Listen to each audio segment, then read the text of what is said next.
Social Studies, Standard 8, Gujarat State Board of School Textbooks, Chapter 19, The Role of Government in Socio-Economic Sector. तो ये chapter हम शुरू करने जा रहे हैं और ये चैप्टर जैसे इसका नाम दिखा रहा है कि गवर्नमेंट क्या क्या रोल अदा करती है सोशियो इकोनॉमिक सेक्टर में। सोशियो का मतलब सोशल, इकोनॉमिक का मतलब जहाँ पे पैसा इन्वॉल्व हो, जहाँ पे कारोबार इन्वॉल्व हो। तो सोशियो इकोनॉमिक सेक्टर में के क्षेत्र में सरकार क्या भूमिका अदा करती है, क्या रोल अदा करती है, ये है चैप्टर के नाम का मतलब। इंडिया जो है वो एक वेलफेयर स्टेट उसने अपने आप को डिक्लेयर करा हुआ है और एक वेलफेयर स्टेट के कॉन्सेप्ट पर चलता है। सर्वजन हिताय सर्वजन सुखाय, मतलब कि सबकी भलाई के लिए और सबकी खुशी के लिए, for the happiness of all, for the welfare of all. इस तरीके से इंडिया की स्टेट काम करती है एज अ वेलफेयर स्टेट। ये इसका कॉन्सेप्ट है, ये इसका मूल मंत्र है, जिस मूल मंत्र के ऊपर या जिस प्रिंसिपल्स के ऊपर इंडियन गवर्नमेंट काम कर रही है। पॉलिटिकली अगर देखा जाए तो इंडिया के लोग हमेशा से डिपेंडेंट थे किसी और चीज़ पर, किसी और गवर्नमेंट पर। जैसे ब्रिटिशर्स के टाइम पे, इंडिपेंडेंस से पहले अगर ब्रिटिशर्स देख लें या ब्रिटिशर्स से और पहले मुगल पीरियड या उस टाइप का पीरियड देखें, तो इंडियंस अपने ऊपर डिपेंडेंट नहीं थे, क्योंकि इंडिया ने बहुत लंबी गुलामी सही है, कभी ब्रिटिशर्स की तो उससे पहले, मुगल्स की तो उससे पहले और किसी की। तो वो अपने अधिकार, अपने हित, अपने चीज़ों के बारे में वो जागरूक नहीं थे। और जो उनके ऊपर हुकूमत करते थे, जो हमारे ऊपर हुकूमत करते थे, यानी कि ब्रिटिशर्स, मुगल, वो भी पूरी मेहनत करते थे कि वो इंडियंस को का नज़रिया रोक के रखें, उनको, उनकी मेंटालिटी, उनका सब कुछ रिस्ट्रिक्ट करके रखें, कॉन्स्ट्रिक्ट करके रखें, और उनको खुले तरीके से सोचने भी ना दें। इस तरीके से उन्होंने करके रखा हुआ था।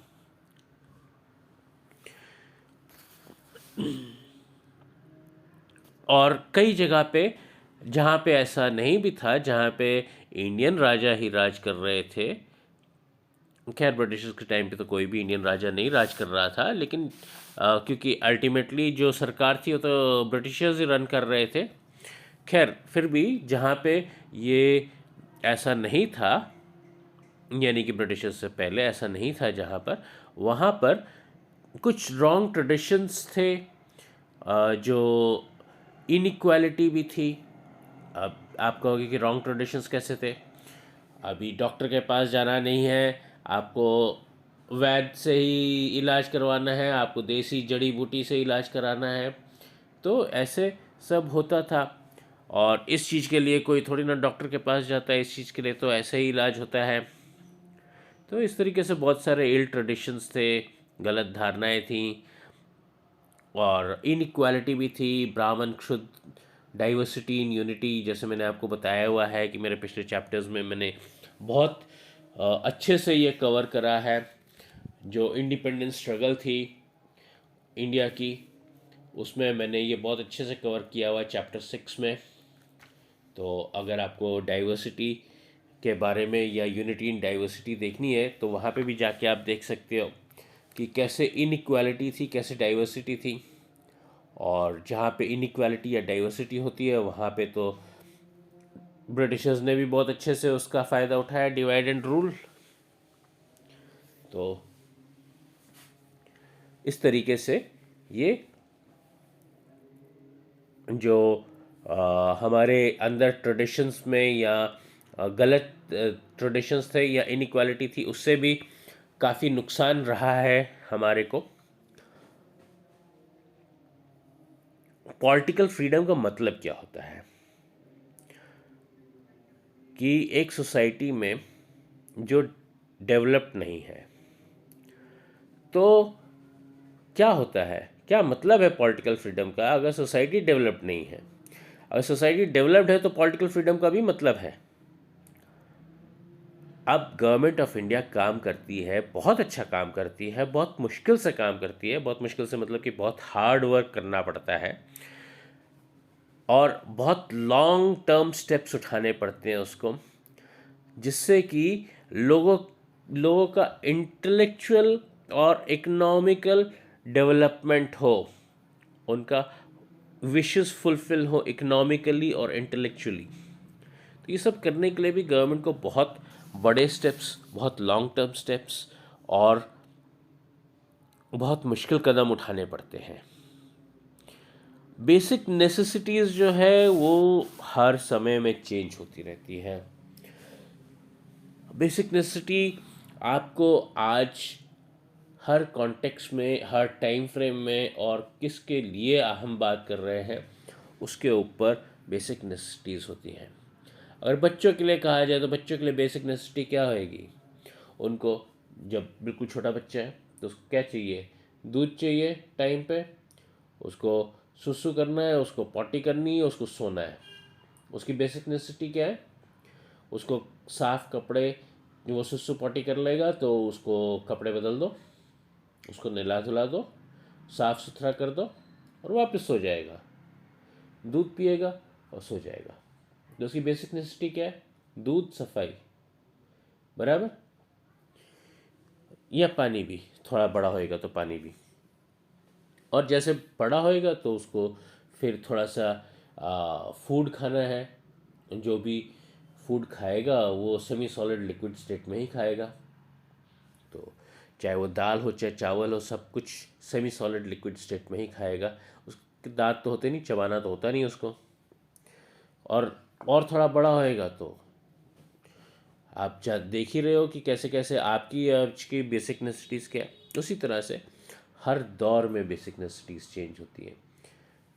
अगर आज के दिन बेसिक नेसेसिटीज़ ये है तो कल के दिन बेसिक नेसेसिटीज़ इससे बढ़ के ही होंगी, इससे कम नहीं होंगी।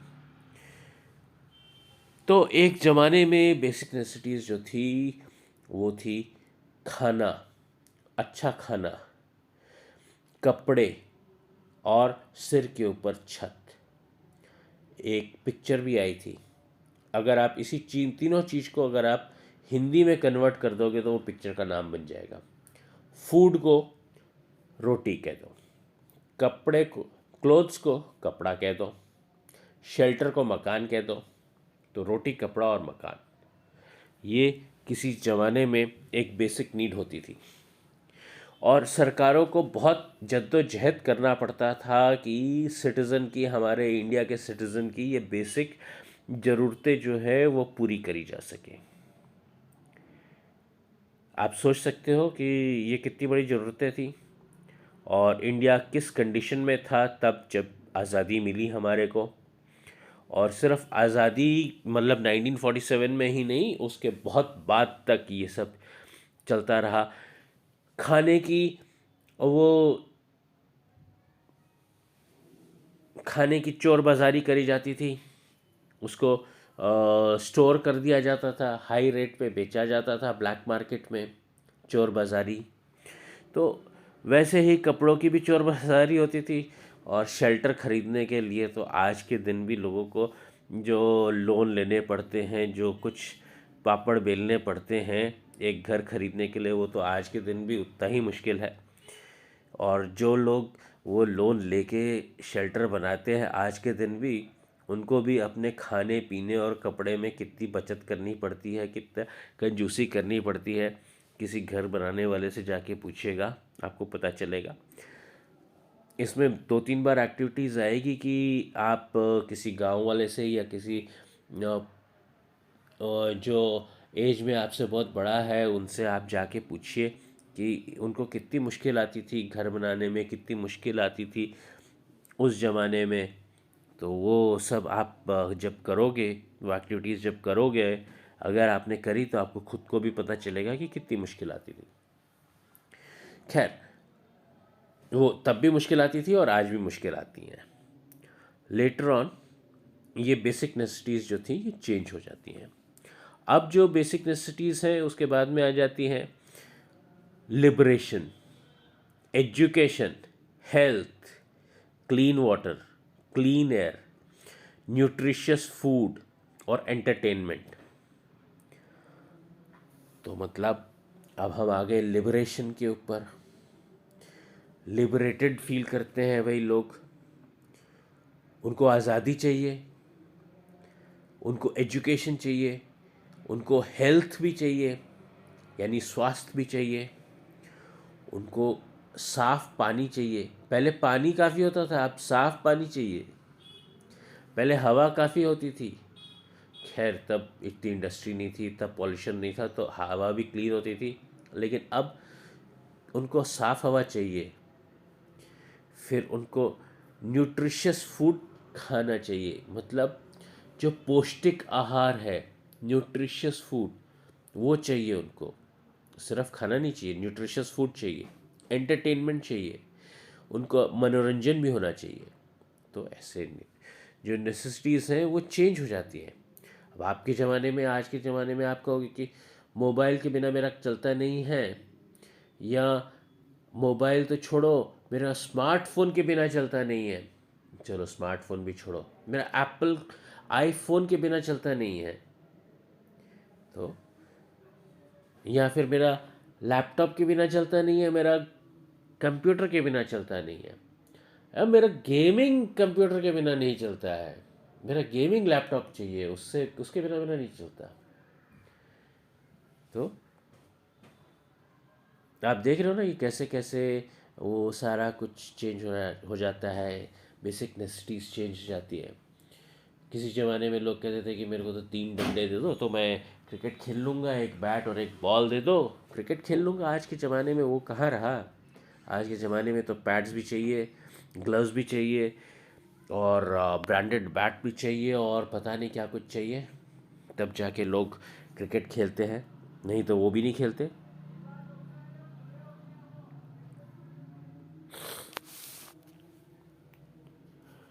और ये सब जो इंक्रीज्ड नेसेसिटीज़ हैं, जो बेसिक नेसेसिटीज़ जो बढ़ गई हैं, उनको पूरा करने के लिए हर फैमिली को सफिशिएंट फाइनेंस चाहिए। फाइनेंस का मतलब पैसा चाहिए। पैसा कहाँ से आएगा? एम्प्लॉयमेंट से आएगा। चाहे वो एम्प्लॉयड हो यानी कि नौकरी कर रहा हो, या बिजनेस कर रहा हो, उसको एम्प्लॉयमेंट की ज़रूरत है, उसको रोज़गार की ज़रूरत है। तो नए नए तरीके चाहिए एम्प्लॉयमेंट के, क्योंकि आबादी बढ़ती जा रही है, लोग भी बढ़ते जा रहे हैं। तो एम्प्लॉयमेंट के तरीके भी और चेंज होंगे। रिक्वायरमेंट, नेसेसिटीज़ बढ़ती जा रही हैं, तो कल के दिन जो नेसेसिटी नहीं थी वो आज नेसेसिटी हो गई है। आज के दिन अब जैसे फ़ोन आपके लिए नेसेसिटी हो गई, तो फ़ोन बनाना है, तो फ़ोन बनाने के लिए भी लोगों को हायर करना पड़ेगा ना।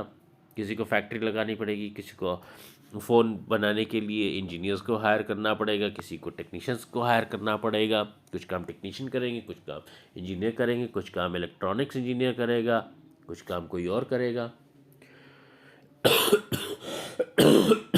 Excuse me. तो efforts to fulfil necessities after independence, 1947 में आज़ादी के बाद गवर्नमेंट ऑफ इंडिया ने बहुत सारी डेवलपमेंट स्कीम्स इम्प्लीमेंट करी, यानी कि ऑपरेशनल करी। चेंजेस जरूरी थे इंडस्ट्री में भी और एग्रीकल्चर में भी। इंडिया सेल्फ सफिशिएंट भी नहीं था। इंडिया के पास लैंड बहुत था, लेकिन फिर भी इतना बड़ा लैंड मास होने के बावजूद इंडिया के पास में खाने के लिए अन्न नहीं था, यानी कि फूड ग्रेन्स नहीं थे। फार्मिंग इंडिया की बहुत ख़राब हालत में थी। रीज़न था ट्रेडिशनल इम्प्लीमेंट से फार्मिंग होती थी, और सारा कुछ जो होता था वो नेचर के ऊपर डिपेंडेंट था। बरसात होएगी तो पैदावार होएगी, नहीं हुई बरसात तो नहीं होएगी। तो सब कुछ जो था वो भगवान भरोसे चलता था। और सही में भगवान भरोसे ही होता है जब नेचर के ऊपर डिपेंड करते हो आप सब चीज़ में तो। और पुराने ज़माने के ट्रेडिशनल इम्प्लीमेंट्स जो होते हैं उसका यूज़ करोगे फार्मिंग में तो आप पूरी जनता के लिए खाना नहीं पैदा कर पाओगे। तो बहुत सारे एफर्ट्स लिए गए गवर्नमेंट द्वारा ताकि इंडिया जो है सेल्फ रिलायंट और सेल्फ सफिशिएंट बने, आत्मनिर्भर बने। आजकल आप सुनते होगे ना कि आत्मनिर्भर भारत, मोदी जी क्या बोलते हैं, आत्मनिर्भर भारत।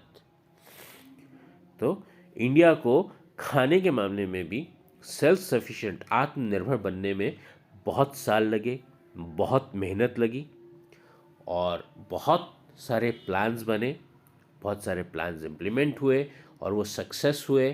कुछ सक्सेस भी हुए, कुछ फेलियर्स भी हुए, लेकिन जब बहुत ज़्यादा प्लान सक्सेसफुल हुए और फेलियर्स कम हुए तभी इंडिया बनेगा ना सेल्फ सफिशिएंट, सेल्फ रिलायंट। तो एग्रीकल्चर रिफॉर्म्स जो थे उसके कारण हमारा सोशियो इकोनॉमिक स्टेटस जो था वो थोड़ा सा ऊपर आया फार्मर्स का, पहले गरीबी से थोड़ा सा ऊपर आ गया। अगर पहले फार्मर जो था, किसान जो था वो 100 रुपये साल का कमाता था तो अब वो 120 130 रुपये कमाने लग गया। 100 के मुकाबले 120 या 130 यानी कि 20 या 30 रुपये का उसको बढ़त हो गई। तो इस तरीके से थोड़ा सा उसका सोशियो इकोनॉमिक स्टेटस चेंज हुआ, ऊपर की तरफ आया। यहाँ पे कोऑपरेटिव सेक्टर्स ने भी काफ़ी साथ दिया क्योंकि इंडिया में इतनी ज़्यादा पॉपुलेशन, करीब करीब 66% पॉपुलेशन एग्रीकल्चर सेक्टर में है और फिर भी एग्रीकल्चर सेक्टर इंडिया का बहुत पीछे था। तो इंडिया की पर कैपिटा इनकम को ऊपर लाने के लिए एग्रीकल्चर में 66% लोग जो हैं उनकी इनकम बढ़ानी पड़ेगी। अब वो बढ़ाए कैसे कि उनके एग्रीकल्चर सेक्टर, ये आपको याद होगा कि मैंने आपको पिछले चैप्टर में, वो चैप्टर था कौन सा, चलिए मैं आपको भी बता देता हूँ।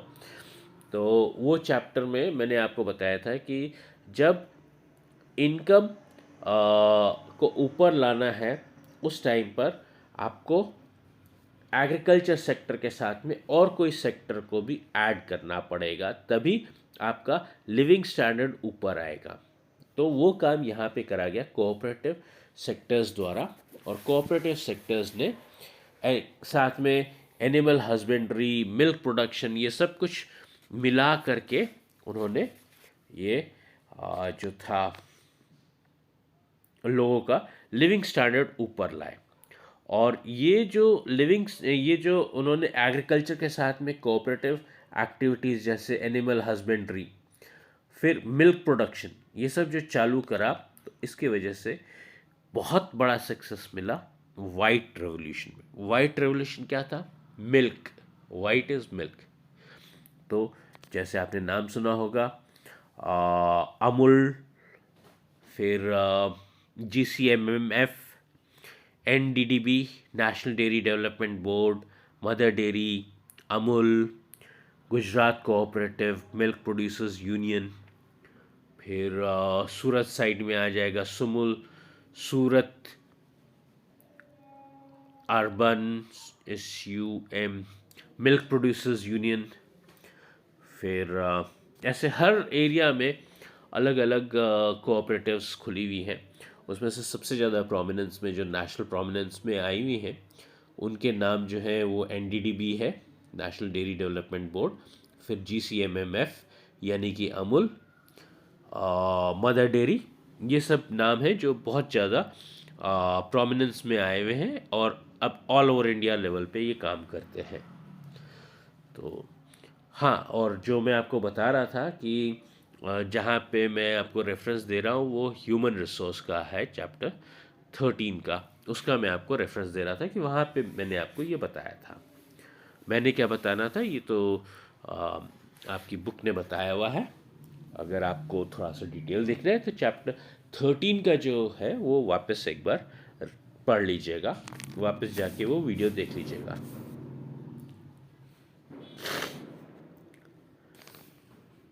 तो इंडस्ट्रियल डेवलपमेंट जो था वो इसेंशियल है for the development of the country. सिर्फ एग्रीकल्चर ही नहीं, इंडस्ट्रियल डेवलपमेंट भी बहुत ज़रूरी होता है एक राष्ट्र की उन्नति के लिए। इंडस्ट्रीज़ डेवलप करती हैं कहाँ पर, ये मैंने आपको इंडस्ट्रीज़ वाले चैप्टर में बताया हुआ है।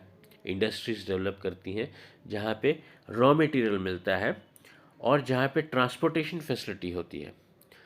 आपको रिवाइज करना है, आपको एक बार वापस उसको री वो करना है, तो आप इंडस्ट्रीज़ वाले चैप्टर में एक बार जाके देख लीजिए, वो वीडियो आप दोबारा देख लीजिए तो आपको वो चीज़ अच्छे से समझ में आ जाएगी जो हम यहाँ पे बता रहे हैं आपको। तो इंडस्ट्रीज़ डेवलप करती हैं वहाँ पे जहाँ पे कि रॉ मटेरियल होता है और ट्रांसपोर्टेशन फैसिलिटी मिलती है। इससे इकोनॉमिक प्रोग्रेस होती है और ऑल राउंड डेवलपमेंट होती है उस एरिया की। अब इंडिया तो सारा का सारा पिछड़ा हुआ था 1947 या इंडिया की इंडिपेंडेंस और उसके बाद के एरा में। सरकार के जो है उसको तो बहुत मेहनत करनी पड़ी उस टाइम पे, स्क्रैच से ऊपर उठाना था, फाइनेंस भी नहीं था और ज़्यादा कुछ भी नहीं था। तो इंडस्ट्रीज़ डेवलप करेंगे जहाँ पे भी जिस जिस पॉकेट में इंडस्ट्रीज़ थी, रॉ मटेरियल था, ट्रांसपोर्टेशन फैसिलिटी थी और इंडस्ट्री ऑलरेडी लगी हुई थी, वहाँ पे वो क्या करें, और उसको तो पूरे ऑल ओवर इंडिया 2-4 पॉकेट में अगर काम हो रहा है तो बाकी के लोग क्या करेंगे। और इंडिया का मोटिव क्या था, कॉन्सेप्ट क्या था, सर्वजन हिताय सर्वजन सुखाय, for the happiness of all, for the welfare of all, सबके हित में और सबकी खुशी में। तो वो कैसे फुलफिल होएगा, तो इंडस्ट्रीज़ खोलनी पड़ी जगह जगह, हर जगह पे। अब इंडस्ट्री लोग क्यों खोलेंगे, गवर्नमेंट अपने आप खोले, गवर्नमेंट ने भी खोली, गवर्नमेंट ने गवर्नमेंट सेक्टर में खोली, साथ में पब्लिक सेक्टर में भी खोली। तो अब उसके अलावा प्राइवेट सेक्टर भी अगर आएगा तभी तो अच्छे से भरपूर काम होएगा, नहीं तो नहीं होएगा। तो गवर्नमेंट ने इंसेंटिव्स दिए, वो स्पेशल इंडस्ट्रियल जोन्स बनाए, SIZ और EPZ। EPZ होता है एक्सपोर्ट प्रोसेसिंग जोन। तो गवर्नमेंट ने ये सब जोन्स इस्टेब्लिश करे, वहाँ पे गवर्नमेंट ने फैसिलिटीज़ दी, रीजनेबल रेट पे सारी फैसिलिटीज़, चाहे लैंड हो, चाहे रॉ मटेरियल हो, चाहे कुछ भी हो, चाहे लेबर हो, चाहे कुछ भी हो, तो सारी फैसिलिटीज़ प्रोवाइड करी। जल्दी जल्दी आपको ये रेड टेपिज्म हटेगा, जल्दी से आपको लाइसेंस मिल जाएगा, जल्दी से आपको ये सब हो जाएगा, क्लियरेंस हो जाएगा, आप प्रोडक्शन चालू कर सकते हो। और इसके अलावा और भी कुछ देना पड़ा गवर्नमेंट को, टैक्स की एग्जम्पशन देनी पड़ी कि हम तुमको, चलो तुम यहाँ पे इंडस्ट्री लगाओगे तो हम तुमको 10 साल तक ये टैक्स से माफ़ी दे देंगे या 5 साल तक माफ़ी दे देंगे। इस तरह से टैक्स की एग्जम्पशन भी दी। और ये सब चीज़ों के वजह से एक एक्सेलरेटेड तौर पे इंडस्ट्रियल डेवलपमेंट हुआ, इकोनॉमिक डेवलपमेंट हुआ, लोगों का स्टैंडर्ड ऑफ लिविंग भी बढ़ा। फिर हम आते हैं fields of education and health. यहाँ पे जैसे मैंने आपको बताया था कि आप अपने बड़े बुज़ुर्गों से जाके पूछे कि गांव में वो कैसे रहते थे, कैसे एग्रीकल्चर करते थे। इस तरीके से 50 साल पहले वो क्या करते थे, पक्के घर थे कि नहीं थे, उनके गांव में वो उस ज़माने में कौन से कपड़े पहनते थे, और ये सब टाइप की आप एक्टिविटी करिए तो आपको भी अंदाज़ा आएगा कि कैसे कैसे इंडिया ने आज़ादी ली और कैसे कैसे इंडिया ने तरक्की करी, और जहाँ पर आप आज पहुँचे हो वहाँ पे पहुँचने में कितने पापड़ बेलने पड़े होंगे, कितने मेहनत करनी पड़ी होगी। तो अब हम आते हैं fields of education and health पे। 1947 के पहले हेल्थ और एजुकेशन के बारे में तो लोग जानते ही नहीं थे एक तरीके से। क्या होती है हेल्थ, स्वास्थ्य क्या होता है, स्वास्थ्य के लिए कुछ करना होता है, किसने कौन जानता था। लेकिन फिर भी उस ज़माने के लोगों का स्वास्थ्य बहुत अच्छा रहता था। वो लोग पैदल चले जाते थे 10-10 किलोमीटर, 20-20 किलोमीटर। और उनकी एजुकेशन के मामले में ये बहुत खराबी थी। पढ़े लिखे आदमी कम थे, और जो पढ़े लिखे थे वो इतने ज़्यादा पढ़े लिखे भी नहीं थे। तो एजुकेशन और हेल्थ के मामले में बहुत हालत ख़राब थी। हॉस्पिटल्स नहीं थे, डॉक्टर्स नहीं थे।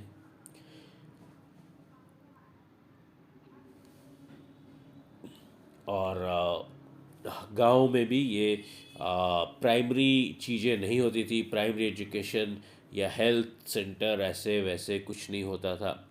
और गवर्नमेंट को, पब्लिक इंस्टीट्यूशन ने, यानी कि पब्लिक सेक्टर ने, गवर्नमेंट ने बहुत मेहनत मशक्क़त करके इतने सारे हॉस्पिटल खोले, इतने सारे स्कूल खोले, इतने सारी प्राइमरी एजुकेशन के सेंटर्स खोले।